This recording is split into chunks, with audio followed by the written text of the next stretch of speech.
Olá, minha gente, sejam muito bem-vindos ao podcast AV Autismo em Pauta, uma realização da Clínica Cuidarte.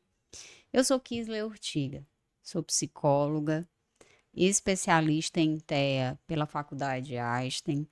Sono e sexualidade é a minha área e agora eu quero ajudar pessoas na condição do autismo a também desenvolver habilidades, construir novas relações, fazer uma condição de vivência muito mais adaptável, leve e emocionalmente saudável.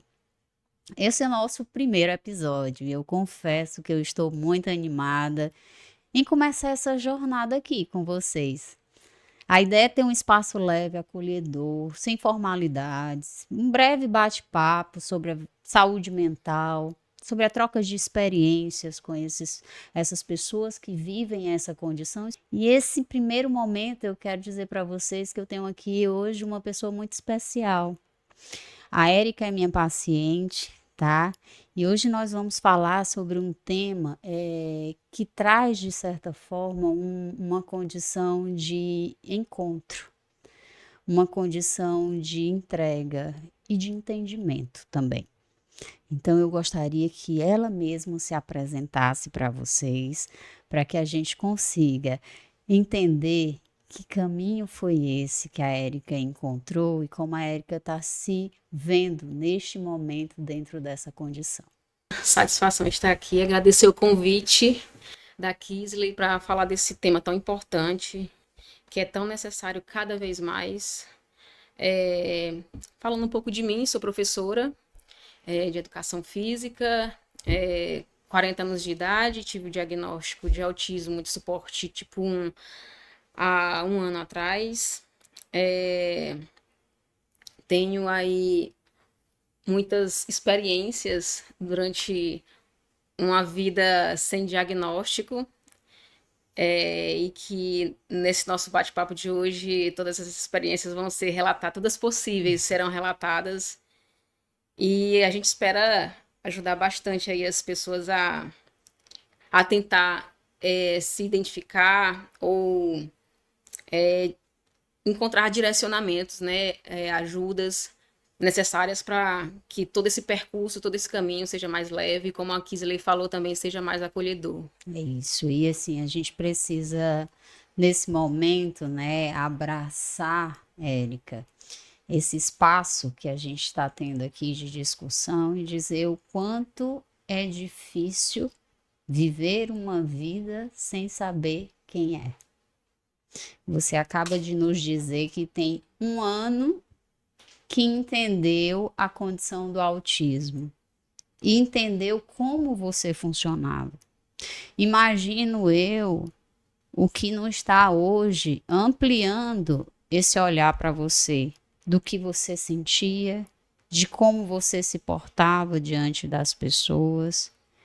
E dizer para as pessoas aqui que estão nos acompanhando que o diagnóstico fechado e de fácil identificação após uma condição de busca de estruturação do que é em mulheres é muito raro, né, Érica? Sim. Porque se nós pegarmos aqui 100% dos artigos científicos que falam sobre o TEA, ele vai falar das comorbidades das medicações.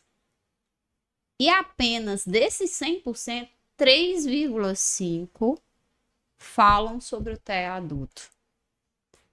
Os novos artigos de 2017 para cá é que trazem um pouco de especificação sobre mulher e sobre adulto. Então, nós temos muito pouco. E a ciência está avançando e construindo essa condição, por isso tão difícil o diagnóstico para nós especialistas. E é onde eu gostaria de entender, assim, como foi que você sentiu a necessidade de buscar entender, de buscar um médico? Qual é a experiência diagnóstica? Você sentiu que precisou enfrentar alguns desafios, eu acredito, Muitos. né? Para poder ter esse diagnóstico do autismo. Eu queria que você contasse um pouquinho dessa caminhada até o diagnóstico. Isso é. Para iniciar, vamos fazer um salto histórico, né? Eu, somente depois de adulta, no curso de psicologia, já formada em educação física, que é a área que eu atuo como professora na instituição escolar, a gente, na época, em 2014, ainda estava se iniciando no Brasil, ainda não tinha nem políticas públicas para o autismo, né? E nas aulas né, nas discussões, nos estudos, nos artigos, eu fiquei um pouco com o pé atrás sobre como como seria um comportamento de uma pessoa autista, e eu fui me identificando um pouco, mas eu deixei para lá porque sempre eu fazia isso, né? Deixava para lá. Quando eu me sentia um pouco estranha, aí eu disse, não, deve ser só por esse momento. Não, talvez é por causa disso. Eu sempre tentava buscar causas, mas o tempo todo eu me sentia estranha, né? Mas eu ainda não internalizava isso de alguma forma. E aí eu fui deixando passar. Há 4 anos atrás, uma amiga, ela, adulta já, professora da universidade também, de universidade, ela tinha algumas questões também bem de sofrimento emocional mesmo, sobre algumas coisas também que ela não conseguia reagir de uma forma convencional, vamos dizer assim. E aí ela foi atrás de algum diagnóstico que pudesse ajudá-la, porque ela estava em um outro ambiente de trabalho ao qual ela algumas coisas simples estavam causando sofrimento nela. Quando ela foi buscar, veio o diagnóstico. Imediatamente, quando veio o diagnóstico, ela pediu para poder conversar comigo e dizer que eu precisava ir, porque nós éramos muito ligadas, a gente não tinha outras pessoas que conversavam tanto quanto nós duas. É como se a gente se entendesse. E ela não sabia na época. E quando ela veio com o diagnóstico, ela disse: Érica, eu. Só tenta, só vai e vê o que é que também pode ser. Pode não ser autismo, pode ser qualquer uma outra neurodivergência, ou pode ser uma coisa que apenas você precisa também de ajuda, porque a gente tem sofrimentos muito semelhantes com as coisas, né, da vida. Você também se identificava com os Sim, sofrimentos dessa sim, amiga. demais. Tanto que a gente conversava bastante, né, e a gente se entendia muito. E aí eu fui, quando eu entrei no consultório, para neurologista, para que eu cheguei pedindo ajuda, né? Digo, doutor, olha, acontece isso comigo, isso. Nenhuma pessoa profissional me mandou para cá, não. Foi uma amiga, eu expliquei para ele. E aí eu falei para ele, eu não sei o que é que eu tenho. Não sei qual vai ser o diagnóstico, ou talvez nem vai ter diagnóstico nenhum, apenas você dizer, não, Érica, você vai ser acompanhado por psicólogo, deve ser por causa de situações assim, assim, assim, assim. E aí é, quando ele foi fazendo os testes, né, os exames, as entrevistas, né, as perguntas, e aí quando veio o diagnóstico de autismo de suporte tipo 1, ele disse sem dúvida alguma que eu tinha essa condição, sim, e aí me passou as orientações periódicas, as quais eu tinha que é, ser encaminhada, né, que é psicólogo, periodicamente psiquiatra, é, caso houvesse a necessidade de medicamentos para alguma outra comorbidade que pudesse estar afetando. E aí foi dessa forma, né? Mas o que mais me destacou foi isso, assim, eu cheguei para poder ele me ajudar. Me diga o que eu tenho, não sei o que é. E aí veio o diagnóstico de fato de autismo.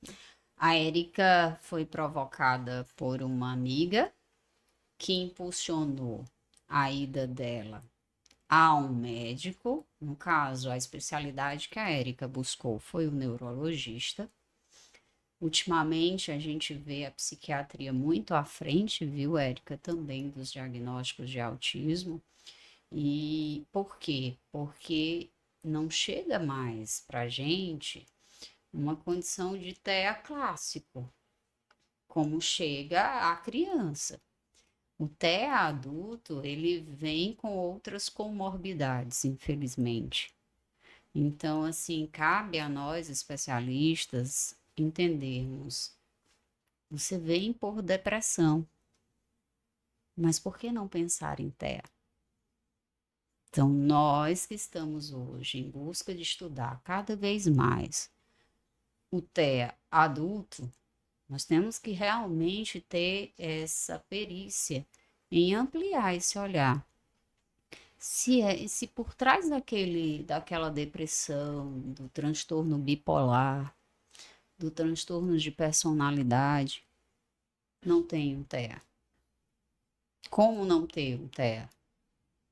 Então, é por isso que eu quero até hoje trazer aqui um vídeo falando em TEA em mulheres, para que você assista comigo e veja se identifica alguma coisa em você da fala dessa atriz que eu vou trazer agora. Nós vamos assistir.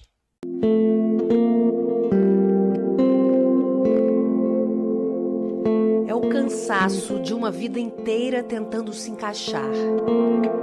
Quando eu tinha 9 anos, todas as meninas do colégio pararam de falar comigo, por causa do meu jeito. Eu não entendia por quê. A sensação de ser incompreendida e diferente. Características que agora fazem sentido como sintomas. Você tinha um mundo imaginário muito rico? Muito, eu catava tudo quanto era coisinha, pedrinha, coisas, e tipo, eu ficava apaixonada pelas coisas. Sabe, aquele prego tinha vida. Você chegou a citar que você tem uma hipersensibilidade sensorial, é Sim. isso? Sim, Como principalmente é isso? auditiva. Te incomoda muito barulho, é isso? Tem horas que eu chego a passar mal. Parece uma agressão. No toque também? Sim, eu gosto muito do toque, mas se alguém fica fazendo assim, dá vontade de dizer, pode parar. Só agora, a atriz Letícia Sabatella, de 52 anos, descobriu que é uma pessoa com transtorno do espectro autista, TEA nível 1. Ela fez a revelação no podcast Papagaio Falante. O TEA, por definição, é um distúrbio do desenvolvimento, ou seja, ele tem que estar presente desde o nascimento. Quanto à intensidade dos prejuízos, você tem 3 níveis. Nível 3, que é o sujeito que tem o maior nível de prejuízo. O nível 1 é o oposto, é o sujeito que é verbal, não tem deficiência intelectual, tem as dificuldades nos domínios comunicação, comportamento, habilidade social e distúrbios sensoriais, mas ele não precisa de muito suporte para o resto da vida. E o nível 2 é o intermediário. Qual foi sua reação quando você recebeu? Você sentiu que explicou muita coisa? A sensação mesmo foi libertadora. Uhum. Tô ainda nesse flerte de buscar a melhor compreensão sem desespero algum em relação a isso. O diagnóstico, ele é feito através de entrevistas, de observações, e a gente precisa ter uma escuta muito humanizada. Quanto menos óbvio é o quadro, mais difícil é você identificar. Todo mundo me vê, eu sou uma pessoa muito sensível, e sou. A hipersensibilidade é uma característica. Essa hipersensibilidade, ela mexia com as suas emoções e às vezes você tinha ou uma explosão e as pessoas ficavam, nossa, mas pra que isso tudo? Nossa, mas você... Todas as vezes que isso aconteceu, sempre teve gatilhos muito fortes, assim, sabe? Ou tem a ver com cansaço, com uma ansiedade, com situações aí, realmente, é um hiperestímulo. São situações que eu me sinto, de algum modo, houve uma injustiça de compreensão, sabe? Mas a minha vontade era de não ter reagido daquela maneira.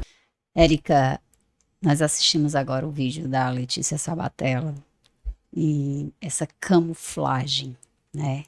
É realmente algo que você sentiu, você precisava disfarçar, porque é muitas vezes para justificar com as pessoas, muitas vezes para justificar uma atitude que você teve pelo cansaço, como colocado também ali no vídeo. Me fala um pouco da identificação que você teve com essa fala. Você se viu ali? Sem dúvida, em todos os aspectos que ela citou, eu me vi. Principalmente o cansaço do que a gente chama de masking, que hoje é que eu sei sobre isso, né? Principalmente depois do diagnóstico. O diagnóstico é um acalento. É um diagnóstico, a gente, abrindo um pouco parêntese aqui sobre o diagnóstico, né? É um acalento, é um peso que se tira das costas, é a culpa que vai se esvaindo, é o perdão à criança anterior da gente, a gente dizer para ela que calma, era só autismo, você não é uma pessoa estranha ou ruim ou egoísta, né? Então tudo isso foi bem. Sobre o masking, voltando aqui, a vida inteira ao qual eu descobri esse mecanismo, quando eu comecei a descobrir esse mecanismo, eu fui aprimorando ele quando adulta, só que eu só fui entender isso depois do diagnóstico, que tudo era masking. Eu me sentia deslocada no ambiente, tinha que copiar alguns padrões de comportamento, como o sorrir, ou até mesmo algumas frases, eu tinha que ensaiar para poder parecer normal. Eu só não queria, eu não queria falar, né, naquele momento, ou me expressar naquele momento. Eu só queria ficar como eu queria, era só escutando, e eu não via necessidade de ficar fazendo expressões, né, faciais. Ou não via necessidade, ou eu não conseguia, ou meu cérebro não entendia bem o que acontecia no meu trabalho mesmo, ou algumas situações que eu passei que eu não entendia, né, como ironia, sarcasmos, alguns momentos desagradáveis em algumas reuniões, em alguns momentos, os colegas, eles percebiam na hora algo, e eu estava com a minha expressão da minha face de outra forma. Aí eu olhava para todo mundo estava diferente. A gente não caiu, caramba, eu não entendi o que estava se passando, né? Então, voltando aqui para o masking, que é um mascaramento, né, de algo estranho ao qual a gente sabe que aquilo é diferente do que é convencionalmente social, né, as convenções, os padrões, as etiquetas sociais, que eu não via necessidade, só que eu precisava expor aquilo para não parecer estranho o tempo todo. E quando eu saía do lugar, era altamente desgastante, porque eu sabia que eu estava me esforçando muito para fazer uma coisa que eu simplesmente não via sentido nisso. Eu não via sentido em ter que ficar o tempo todo sorrindo de uma coisa ou abraçando. Eu não entendia por que as pessoas se abraçavam, não entendia qual era a necessidade daquilo. Eu não conseguia olhar nos olhos das pessoas, né? E Você gosta do toque? não gostava. Hoje talvez pode ser que eu assimile melhor esse comportamento do outro, e ainda depende muito, né, do outro muito específico, por causa do diagnóstico e do meu atual acompanhamento, né, psicológico. Mas antes era algo muito estranho, o abraço. Aí eu pensei, será que eu tenho algum trauma de abraço? Será que é porque meus pais não têm esse costume de abraçar? Mas o restante da minha família toda abraçava, só não era meu pai e minha mãe, né? E aí eu me sentia deslocada e eu acabava tendo uma confusão de quem sou eu então? Se eu tô me esforçando tanto para poder me encaixar socialmente, mas quem sou eu então? E aí eu ficava com essa eterna dúvida na cabeça e me desgastava muito emocionalmente, fisicamente eu ficava esgotada ao socializar. Eu não entendia o porquê que eu queria ficar, às vezes, debaixo da cama, toda encolhidinha, para poder, né? Talvez, hoje eu entendo que é a tentativa de regulação emocional, esse tentar ficar só, eu ficava encolhida debaixo da cama como se fosse na posição fetal, como se quisesse voltar ao ventre da minha mãe, né? Então, assim, essas coisas elas foram acontecendo na minha vida. Eu não socializava isso com as pessoas, talvez por vergonha ou por achar que isso poderia passar, mas nunca passava. Isso é bem importante da gente colocar aqui, que no TEA adulto, e principalmente em mulheres, nós precisamos ter realmente uma atenção muito importante à escuta humanizada dessa história toda de vida dessas pacientes, por conta exatamente da camuflagem. Você falou muito bem do que a gente chama de afeto apainado. É a falta de mímica do rosto. que não se tem, você vê o pessoal sorrindo de uma piada que você não achou engraçada. E você vê as pessoas dizendo uma coisa e daquela situação se gera uma expressão e você não tem aquela expressão.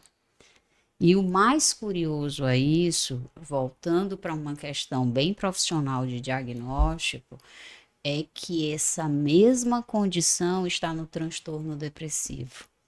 Então, se eu tenho um paciente com depressão, ele também pode trazer esses sintomas.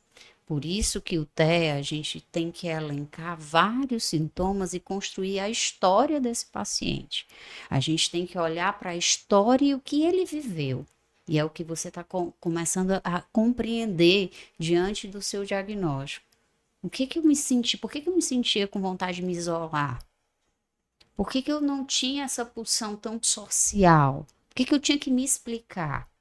E, Érica, toda vez que essa condição de camuflagem é forte, exige de você copiar, como você mesmo fala, um comportamento e colocar naquele ambiente, uma coisa é você controlar o comportamento que foi copiado.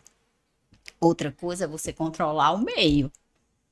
E é por isso que acontece a desregulação emocional.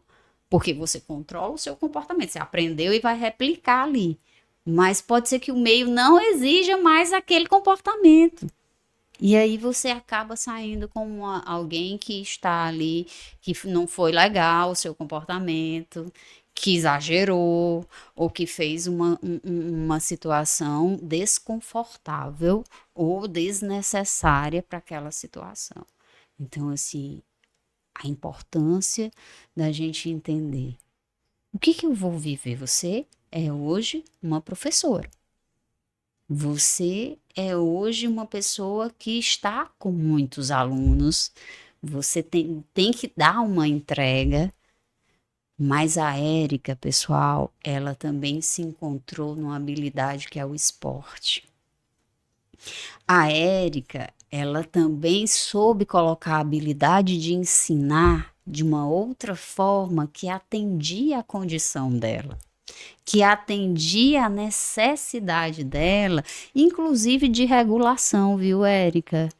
Então, assim, eu gostaria que você falasse um pouco dessa habilidade em relação ao esporte, como o esporte te ajudou, inclusive, a vencer esses desafios antes mesmo de você saber que existia dentro da condição do transtorno do espectro do autista. Isso, muito bem. Quando criança eu percebia que gostava muito de brincar. As brincadeiras que tinham desafios. Eu sentia que era uma forma de me comunicar com as pessoas, com os meus amiguinhos, meus coleguinhas. E ali eu me sentia como num pé de igualdade, porque era a forma em que eu me comunicava com o outro, era o brincar, né? Fora daquilo, eu era criança introvertida, parecia que estava triste, eu queria me isolar.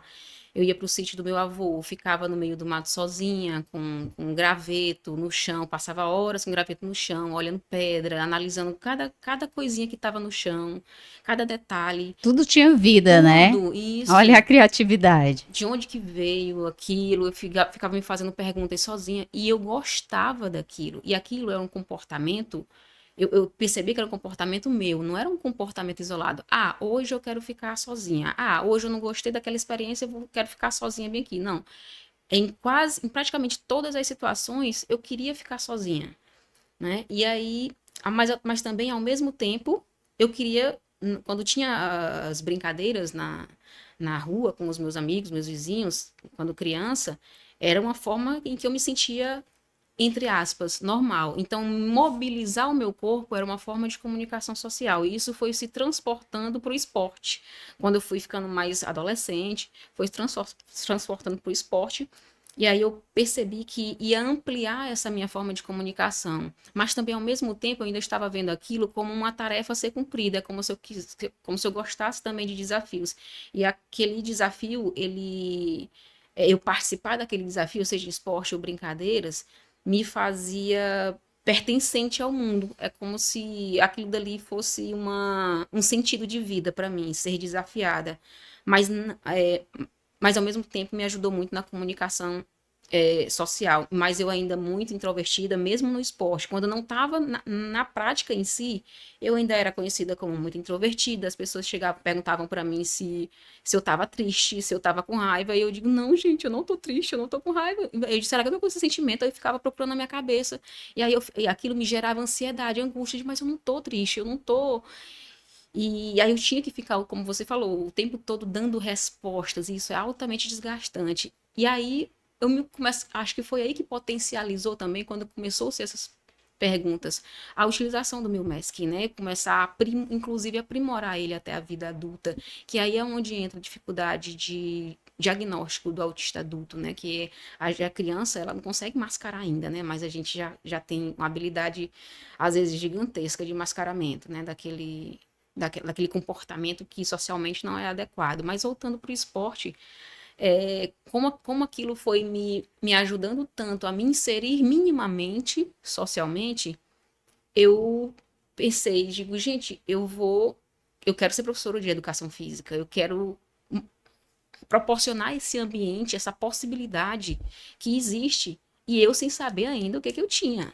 Mas eu quero proporcionar que existe de crianças que são introvertidas, tímidas. Eu pensava que era introversão e timidez, para elas poderem se lançar socialmente, se comunicar socialmente, pelo menos através do esporte, né? Através da prática de exercício físico em geral. O esporte acaba sendo o carro-chefe disso. E aí eu me tornei professora de educação física e atuo desde 2008. E é a minha paixão. Eu entro em sala, é o meu hiperfoco, inclusive a minha área. Eu entro na sala de aula com 50, 52 alunos, eu não tenho ansiedade, eu me sinto muito à vontade, eu me identifico muito com muitos alunos, inclusive, lanço mão de métodos pedagógicos aos quais eu sinto que alguns alunos possam ter algum tipo de neurodivergência, e incluo eles nas atividades. Eu percebo que isso dá muito certo. E, enfim, mas ao mesmo tempo, quando eu saio da sala de aula e vou tentar passar por um corredor que tem alunos, por exemplo, eu sinto como se eu quisesse entrar dentro de um casulo. É como se eu saísse da minha zona de conforto, do meu hiperfoco, zona de conforto, e estivesse sendo julgada, atacada. Aí eu não quero mais falar com ninguém quando eu saio da sala de aula. Mas o tempo todo eu falando com os meus alunos da sala de aula, a gente brincando, eu passando conteúdo de uma forma divertida para eles, muito leve, muito tranquila. Mas quando eu saio da sala de aula, entro na sala dos professores, eu já quero colocar meu fone com abafador, já quero ficar ali quietinha. E o diagnóstico ele é importante nisso porque as pessoas vão me ver hoje com esse comportamento e não vão achar que eu tô sendo, tipo, querendo uma expressão popular, né? Querendo aparecer, ou que eu sou egoísta, não quero falar com ninguém, né? Isso pesava muito para mim. É por isso que o masking eu lancei sempre mão do masking, porque eu não queria parecer uma pessoa que era egoísta, né? E a gente sempre é jogado em cima da gente. Ó, a pessoa que se comporta assim, ela é egoísta. Olha, a pessoa que se comporta assim, ela não tá nem aí para nada. Sendo que é apenas um comportamento ao qual, da minha condição de autismo, ao qual o cérebro ele interpreta tudo aquilo de uma forma diferente, de uma forma devagar, né? A gente tem o nosso... Hoje, com o diagnóstico, eu sei que eu tenho o meu tempo de pensar e de agir sobre as coisas. E além de tirar esse peso, né, ao qual a gente é exigido pelas coisas socialmente aceitáveis, né, e acho que a gente ampliar esse olhar, entender as neurodivergências, acho que a gente vai fazer um mundo e ambientes de trabalho e qualquer outro ambiente familiar ou de relacionamento afetivo mesmo, amoroso, muito mais saudável, muito mais leve, né, e a gente sabe que compreender essas neurodivergências, ela é um pouco difícil no começo, mas todo mundo buscando entender isso, todas as pessoas, de fato, todas mesmo, todas, né? Desde a adolescência até a vida adulta, todo mundo já tem que começar a compreender que isso existe, né? Não é só pessoas adultas que tem que, né, o adolescente ele já tem que saber entender isso, né, para até ele saber lidar com seu coleguinha na escola, ou na família, ou na vizinhança.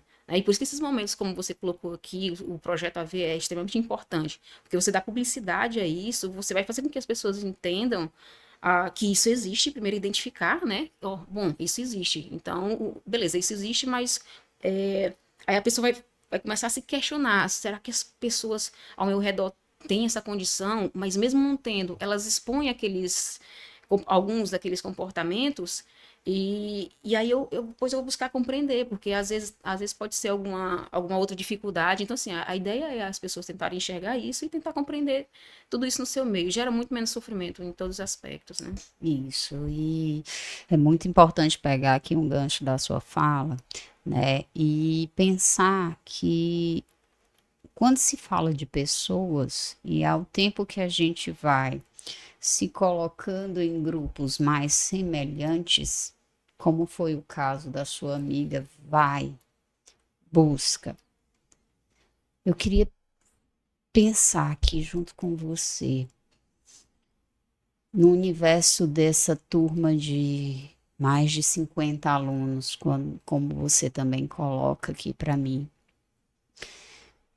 com esse olhar mais amplo de quem você é mais claro para você fazer identificação também nos outros, porque ao assistir o vídeo da atriz Letícia Sabatella, você vê a forma do comportamento dela. Ela pega no cabelo como se fosse lentificado o movimento.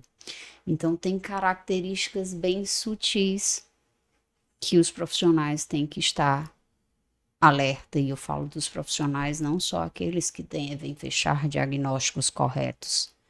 Eu falo do professor como você, eu falo do pai, da mãe, que observa diariamente aquele comportamento.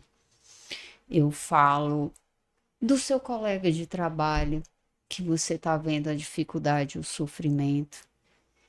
E aí, Érica, trazer aqui um pouco do que a Érica tem visto nas pessoas depois que ela recebeu, de fato, o diagnóstico de TEA nível 1 de suporte. E nível 1 de suporte, ou qualquer nível, não tem nada a ver, pessoal, com inteligência. Nada a ver com inteligência, tem a ver com uma condição de ajuda. Uma condição de você conseguir estar ali precisando mais de suporte. Érica, você identifica em pessoas próximas a você o diagnóstico do autismo? Bem, a minha irmã mais nova, ela foi diagnosticada recentemente com autismo e TDAH. Já está com acompanhamento também. O autismo dela é de suporte tipo 1 também, como o meu. Tem uma leve desconfiança que o meu pai é de suporte tipo 2, mas não diagnosticado. Ele vai fazer 75 anos agora, dia 14 de abril. E a gente achava até que o nosso comportamento, somos 3 irmãs, nosso comportamento era gerado pelo comportamento dele. Só que a minha mãe, ela é o oposto dele. Ela é muito agitada, conversa mais, ela toma muito atitude, na verdade, até demais. Então, assim, nós temos os dois opostos. Só que nós 3 temos muito o comportamento do meu pai, né? Na questão de comunicação social. Nós 3 temos dificuldade, historicamente, em se comunicar com as pessoas e, em parte, também com as coisas do mundo, né? A gente foi tentando sozinhas enfrentar as questões da vida. Estamos onde estamos hoje, as 3 empregadas públicas federal, mesmo depois de muita dificuldade, infância, a gente viveu na extrema pobreza mesmo depois disso tudo. A gente estava conversando há uns 20 dias atrás, nós 3 fomos almoçar e a gente estava fazendo um resgate da vida da gente. E, de fato, nós 3 somos muito, muito parecidas. E como a gente conseguiu, então, dentro dessas dificuldades, a minha irmã mais nova e eu com o diagnóstico de autismo, como é que a gente conseguiu chegar onde a gente chegou e com tanta dificuldade, né? Aí eu cheguei à conclusão, é o que eu falo para as minhas irmãs, é o instinto de sobrevivência mesmo do ser humano. A gente utilizou dele de uma forma gigantesca, foi desgastante, porque a gente, além de dificuldades de uma vida para um ser humano comum mesmo, de acesso às condições materiais, e as oportunidades, nós ainda tínhamos que passar pela dificuldade de um não diagnóstico, que no caso eu e minha irmã mais nova, de autismo, né? Dentro da nossa condição emocional, de a gente estar sempre se sentindo deslocada, diferente, mal interpretada o tempo todo e ter que se desgastar para poder se encaixar ainda tendo isso, né? E mesmo assim a gente ainda conseguiu chegar aonde a gente chegou. Então, assim, o MESC é uma das formas de a gente tentar sobreviver no mundo. E a gente utilizou muito isso. Minha irmã mais nova, eu tenho um pouco mais de habilidade de utilizar o MESC, não tanto hoje mais. Hoje eu estou mais liberta desse mecanismo, Mascaramento, desse né? mascaramento, isso. Estou mais liberta disso por causa do diagnóstico. Isso me torna uma pessoa mais leve no meu cotidiano por causa do diagnóstico e por causa da terapia, né? A minha irmã mais nova ainda está nesse processo de aprendizagem. Ela utiliza do MESC em alguns momentos, mas só que ela ainda não consegue utilizar. Aí, como ela não consegue, ela se sente uma pessoa mais deslocada do mundo. Aí ela não tem tantas amizades onde ela mora. Ela mora mais de 10 anos num local onde ela não tem amizade. No trabalho dela, ela trabalha há quase 10 anos, e também não conseguiu ter amizade nenhuma, mas é uma pessoa super bacana, super tranquila, meiga, constituiu a família dela. Mas assim, o acompanhamento e o diagnóstico se faz necessário para que a pessoa possa ter uma compensação de vida do que não teve antes, um pouco mais leve, né? Cada caso é um caso, mas a dificuldade é a mesma, que é a de se comunicar.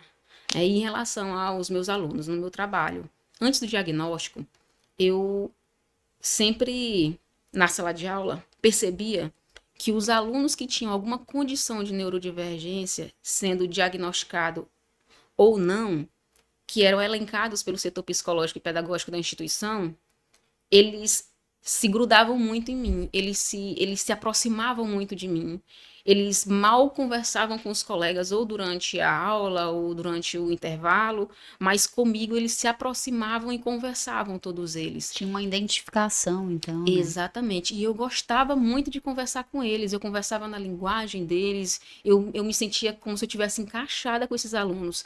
E aí eu pensei que não, deve ser porque eu sou uma professora, né? Que é o apoio deles, uma referência em alguma coisa. E aí eles viram uma coisa que eu faço, uma coisa que eu gosto, e aí aproximou. Mas só que isso foi sendo também levado para outras turmas, outros alunos que também dentro das reuniões de conselho de classe, né, ou reuniões pedagógicas que eram elencados esses alunos, eu digo, mas esses alunos aí todos são exatamente os que a gente conversa tanto antes do diagnóstico, né, e depois do diagnóstico eu entendi que de fato essa proximidade, essa identificação entre os neurodivergentes, ela é de fato real, né, e bem como foi também com essa minha amiga que me orientou para que eu fosse buscar o diagnóstico.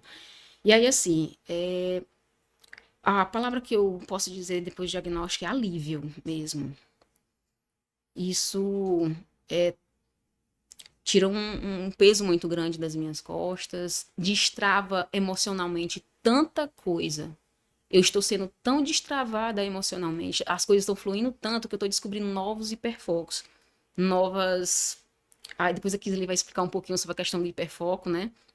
Eu descobri que o meu hiperfoco é escutar música e aprendizado de línguas. Sim. Que eu tô fazendo isso sozinha por enquanto em casa, depois eu vou buscar auxílio profissional, mas eu tô percebendo que isso me deixa muito feliz e muito centrada e me faz ter sentido na vida, né? O aprendizado de línguas, porque eu também estou sendo muito bem orientada para eu me socializar com as pessoas. E eu quero socializar com pessoas de todo mundo, né? Quando eu for... Meu outro hiperfoco agora também é viagem. Viagens, né? Bom demais. E aí a ideia é eu aprender pelo menos as línguas mais faladas, as mais básicas, para que eu possa me comunicar com outras pessoas do mundo, né? E eu possa abrir essa minha comunicação. Ainda sou uma pessoa vista ainda como calma, passiva, pacífica, introvertida, só que agora não mais sendo apontada, agora tendo aquela é a característica da Érica neurodivergente, tá tudo bem, e não uma pessoa chegar e dizer, ela é assim mesmo,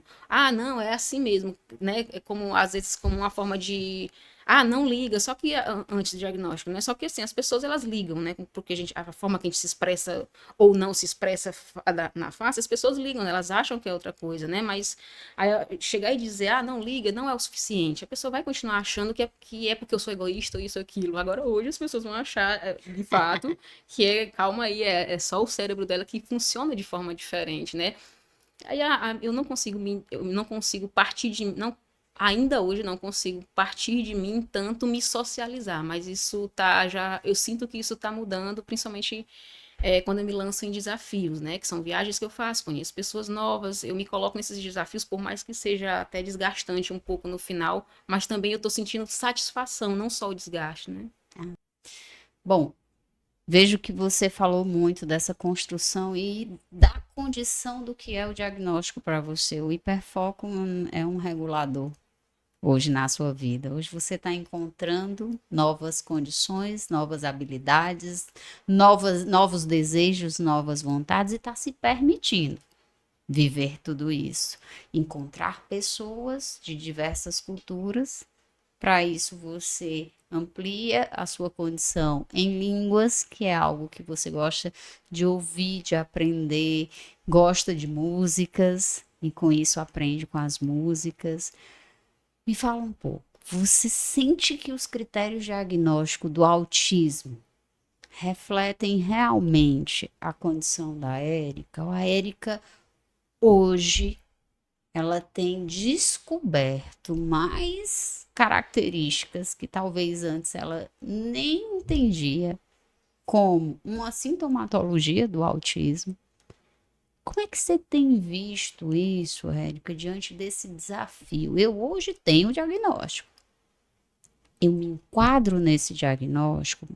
Penso dessa forma? Essa pergunta é mais para que os profissionais que estão nos ouvindo, nos assistindo, eles possam entender se eles podem ampliar mais essa anamnese, se eles podem trazer mais perguntas a ponto de fazer uma avaliação humanizada, com características mais focadas, visto que nós estamos hoje numa descoberta. Nós estamos crescendo junto com a ciência. Nós estamos buscando entender o autismo, nós já sabemos que o autismo ele já existe antes do nascimento, viu? Você contextualiza falando da sua família, e aí eu quero até colocar isso aqui, 80% de herdabilidade. Então, assim, pode investigar que está ali dentro. Você vê que esses critérios diagnósticos que foram utilizados em você podem ser ampliados? Eu creio que sim. Eu ainda estou em processo de observação e resgate de comportamentos anteriores meus, anteriores nas minhas fases de desenvolvimento da vida, e de hoje pós-diagnóstico, né? Mas dentro do que o DSM-5 e o CID coloca, é quase 100% o que eu me encaixo sobre eles, acompanhando pessoas que são psiquiatras, psicólogos, muitas pessoas mesmo, que têm o diagnóstico de autismo, que eles sabem sistematizar direitinho, né? Eu ainda estou nesse processo de sistematização para poder tentar entender e até tentar encontrar, de fato, algo que possa colaborar nessa ampliação, né? Muito bem. Mas, assim, o que eu consigo enxergar hoje é o que eu não enxergava antes e que se encaixa completamente, quase que completamente, no DSM-5, que é a ideia das rotinas, né? A gente pensa que o adulto tem, principalmente a mulher, né? Tem aquela rotina certinha e aquilo é normal e tá tudo bem. Mas não, são rotinas aos quais, eu torno a dizer, aos quais fazem sentido na nossa vida, só que a gente não consegue sair daquele escopo. Se sair daquele escopo de rotina gera desregulação emocional. Eu consigo me enxergar nesses momentos hoje, que eu não é que eu era uma pessoa irritadiça ou qualquer outra coisa, né? Eu apenas estava... As pessoas estavam me tirando da minha rotina, ou intervindo na minha rotina, ou invadindo a minha rotina, ou dizendo que a minha rotina não deveria ser assim, deveria ser de outro jeito. né? Então, isso é uma das coisas principais. Em relação à hipersensibilidade e hiperfoco, é interessante que eu consiga enxergar. Por exemplo, quando eu vou num local em que tem muito movimento, em um evento que tem muito movimento, que eu chego para conversar com as pessoas, o barulho parece que está inteiro na minha cabeça. Primeiro eu escuto todos os barulhos, todos os sons possíveis do ambiente, e aquilo faz uma bagunça na minha cabeça. E aí eu passo aí eu entro no masking, aí eu desgasto emocionalmente, respiro, entro no masking para poder eu não mostrar que eu estou incomodada com muito barulho, muito movimento e muitas pessoas no ambiente. Aí aquilo no final ela fica desgastante. Mas tem uma outra coisa, esses barulhos, o som, eu gosto de música. E a música me traz uma paz gigantesca, descobri hoje, né? E, inclusive, me ajuda quando eu estou nesses ambientes de muito barulho. No shopping eu não fico sem meu fone mais, porque hoje eu não me sinto mais estranha, porque eu já estou em paz comigo mesmo com o diagnóstico. Eu já posso colocar meu fone sem precisar, com qualquer roupa que eu tiver, seja social ou esportiva, enfim. Eu posso passar com o meu fone e tá tudo bem. Ah, a Erika só anda com fone, tá tudo bem, é assim mesmo e tal. Mas assim, quando eu falo de hipersensibilidade, né, do ambiente e ao mesmo tempo hiperfoco, tem uma coisa interessante que acontece, que eu queria até desenvolver isso na minha terapia. Porque quando eu entro em alguma tarefa, quando eu rotino e preparo uma tarefa, e aquele passo a passo que eu tenho que seguir, eu hiperfoco naquela tarefa. E eu tenho hipersensibilidade de movimentos, de sons no ambiente, certo?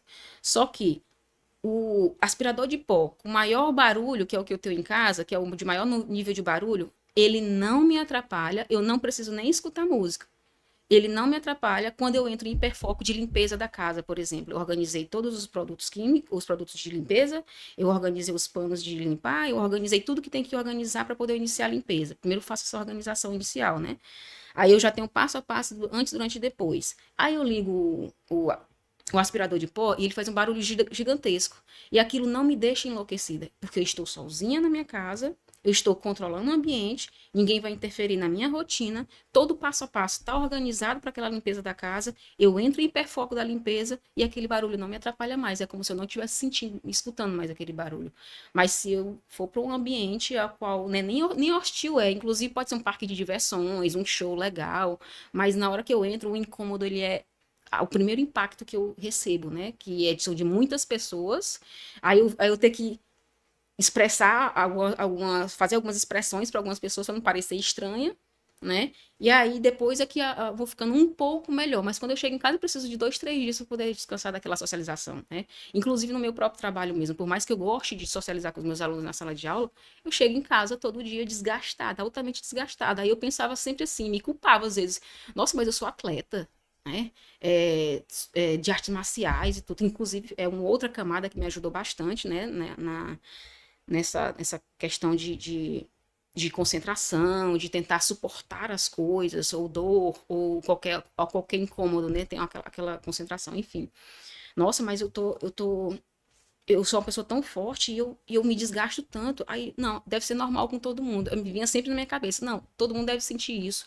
Com o tempo, eu fui percebendo que nem todo mundo sente isso, né? As pessoas chamadas neurotípicas, não, cansaço, tipo, normal, que às vezes aquela atividade foi longa e tudo, mas um processo simples de socialização, para mim, já é hipersocialização e já gera desgaste por causa de todos esses comportamentos que eu teria que ter. Hoje, eu já tenho esse padrão de comportamento, né? De não precisar. Calma, Erika, não precisa fazer isso. Lá no meu trabalho, eu sou aberta do diagnóstico de autismo e estou dialogando aos poucos com algumas turmas da instituição ao qual eu trabalho sobre o meu diagnóstico de autismo. E por incrível que pareça, são alunos de ensino médio, os alunos de primeiro ano, quando a turminha saiu assim, ficou uma parte dos alunos, 2 vieram conversar comigo, uma menina e um menino, dizendo, professora, minha irmã tem, eu acho também eu tenho, professora, autismo. Então, assim, eles se sentiram Por mais que eles achem que a minha irmã tem, e eu sou muito parecida com a minha irmã, né? Eles não têm o diagnóstico, e já acham, inclusive essa é uma conversa que eu tive com eles, né? Não, vai buscar um profissional, ele vai dizer que se você tem ou se não tem. Exatamente. Não pode se diagnosticar assim só por causa de uma ou duas características. Inclusive, esse é um cuidado que a sociedade tem que ter. Eu também tenho isso, eu também acho isso antes. Gente, é um conjunto de coisas gigantesco. Que, inclusive, até uma coisa importante que a Kisley está colocando aqui, que é para poder ampliar esses diagnósticos, né? Para vocês verem como é difícil até pro profissional. A gente não pode chegar e dizer, eu sinto isso, ou fulano é assim, então também é. Não, vamos buscar um profissional, né? E aí, eu senti isso, que eles começaram a falar, professora, porque é assim, eu fico assim. Então, assim, se sentiram abertos a falar e não se incomodaram dos colegas estarem ao redor com eles falando, né? Então, é sobre isso, eles me terem como referência e tentar desmistificar as coisas que o autismo coloca. Tem pais de alunos que não querem que a escola saiba que o aluno tem a condição de autista, né? Nós somos autistas, não temos autista, né? Tem a condição de autismo. E os pais não conversam isso abertamente, inclusive escondem os filhos já no ensino médio, e aí eu falar isso abertamente nas turmas precisas de adolescentes, acaba que desmistificando muita coisa. Não é tudo, mas pode ser um princípio, pode ser um início de uma reflexão para quando for iniciar a vida adulta, ter sua vida autônoma, e eles ainda não tiverem uma rede de apoio suficiente, eles mesmos possam ter essa autonomia para isso. Porque a professora Érica falou e está tudo bem, ela tem autismo, eu vou sim atrás de algo nesse sentido, né? É isso. Bom, nós estamos chegando ao fim desse bate-papo extraordinário. Nós amamos ouvir a sua história, porque o nosso objetivo enquanto Projeto AV, neste programa em que a gente inclui uma fala de quem vive, não só de nós que estudamos aqui, que estamos abertos a aprender, porque é vocês que vão nos ensinar, sabe, Érica? Eu aprendo muito na escuta que faço a você e a todos os outros que eu venho acompanhando, porque o DSM-5, como você falou, é um manual, pessoal, é um manual diagnóstico, parte dali. Mas a gente precisa ampliar, mas a gente precisa ampliar o olhar e entender que a Érica vai trazer características só da Érica, que o João vai trazer características só do João, e que João e Érica viveram em ambientes totalmente diferentes, foram estimulados de forma diferente, e tudo isso conta no desenvolvimento das habilidades. Então, Érica, esse espaço a qual eu abro com essa chave de ouro, que é a sua história, o diagnóstico do autismo em mulheres na fase adulta. É um tema muito atual, pessoal. E nós estamos avançando, tanto eu quanto profissional que estudo a área, seja do TEA, seja do sono do TEA, que também mexe a vida inteira, tem dificuldade, seja na sexualidade do TEA.